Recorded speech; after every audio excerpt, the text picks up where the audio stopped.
Bon après-midi sur vous, madame, monsieur, bonjour et bienvenue à cette édition de la mi-journée sur Mondico Télévision.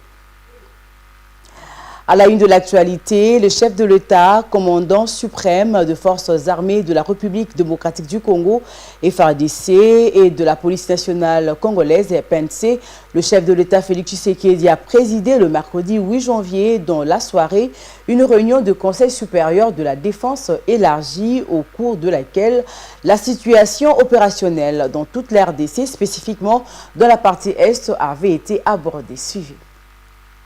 En 2025, à la Cité de l'Union africaine, le chef de l'État, commandant suprême des forces armées de la République démocratique du Congo FARDC et de la police nationale congolaise PNC, a présidé une réunion du Conseil supérieur de la défense élargie où la situation opérationnelle de toute la RDC, spécifiquement dans l'Est, a été passée en revue. Cette réunion qui a connu la participation de la première ministre Judith Suminwa, des officiers supérieurs responsables des principales branches de l'armée, de la police nationale, ainsi que de services de sécurité, était la première avec le nouveau chef d'état-major général Jules Banza Mouilamboué. Ce dernier a profité de l'occasion pour donner de grands axes de sa vision concernant notamment la montée en puissance des FARDC. Patrick Mouyaya, porte-parole du gouvernement et ministre de la Communication, fait le point.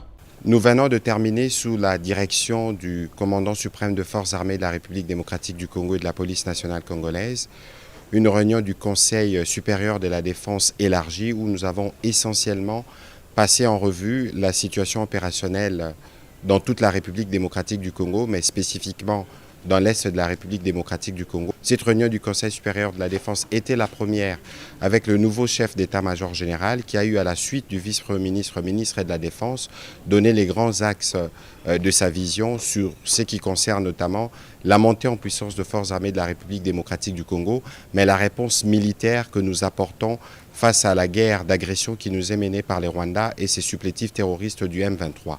Comme vous l'avez suivi à travers les médias ce matin, dans le rapport qui a été fait par le chef d'état-major général, nos troupes ont repris l'initiative et nous ne voulons pas aller dans des annonces, mais vous allez voir que dans le jour qui vient, la montée en puissance de forces armées de la République démocratique du Congo va se poursuivre et les pans du territoire qui sont occupés par les forces d'agression seront récupérés. Nous aurons régulièrement l'occasion de vous faire le point de ces progrès.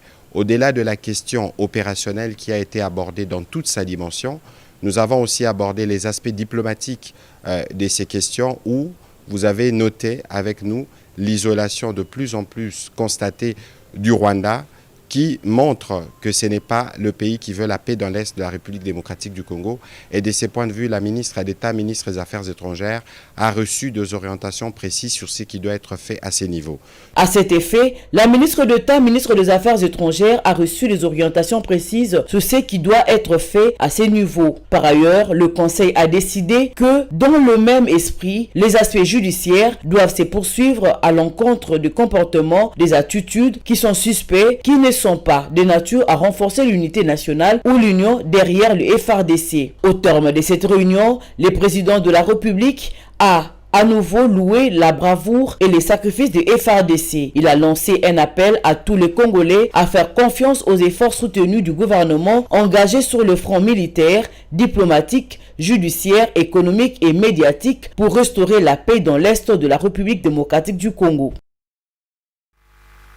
Et puis, au lendemain de la reconquête du territoire de Massissi dans la province du Nord Kivu par les forces armées de la République démocratique du Congo FARDC et les patriotes Wazalindo, la population de Massissi Centre a salué l'entrée de ces vaillants combattants et a célébré cette victoire par des pas de danse avec une scène de liesse. Suivez.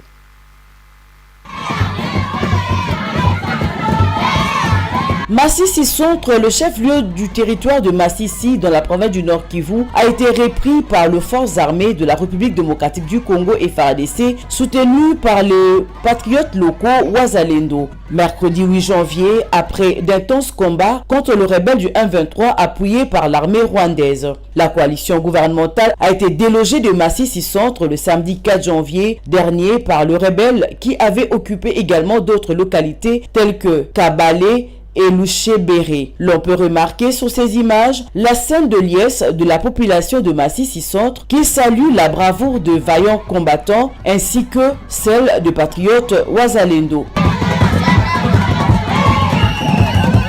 Au lendemain de cette reconquête importante, l'armée s'emploie à consolider ses positions dans la zone où se trouve l'administration territoriale. Le plus grand hôpital public de Massissi Centre est également sous contrôle de FARDC. À Kinshasa, l'on salue cette victoire de l'armée qui tombe le jour de la tenue de la réunion du Conseil supérieur de défense présidé par le chef de l'État. Ces assises interviennent 2 jours après la passation de commandement à l'état-major de FARDC. Kinshasa promet la montée en puissance de l'armée et la libération de tous les territoires sous contrôle de rebelles du M23.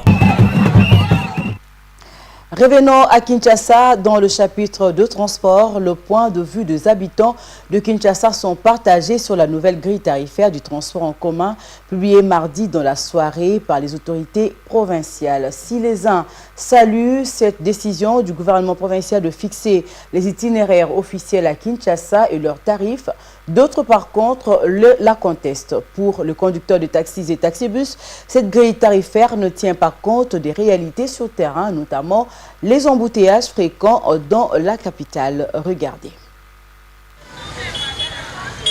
Cette nouvelle grille tarifaire était longtemps attendue par les usagers des transports en commun.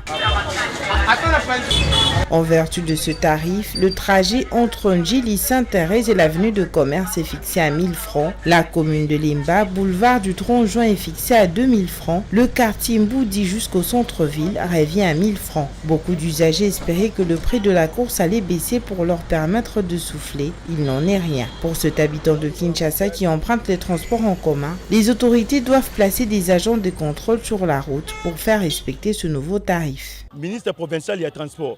Le ministre provincial du transport doit placer les agents des transports dans tous les coins de la ville-province de Kinshasa pour faire le suivi et qu'il n'y ait pas de hausse de prix du transport en commun. Et même lorsque ces agents sont déployés, les conducteurs décrètent la grève, ce qui fait que les ordres qui permettaient à ces agents contrôleurs d'arrêter les récalcitrants tombent caducs. Les conducteurs de taxi et taxibus sont censés appliquer cette nouvelle grille tarifaire, mais ils n'y sont pas prêts à le faire. Ce conducteur est un habitué du tronçon Upen marché central communément appelé Zando. Sans embâche, il conteste cette nouvelle tarification pour cause de bouchons à répétition sur les routes quinoises.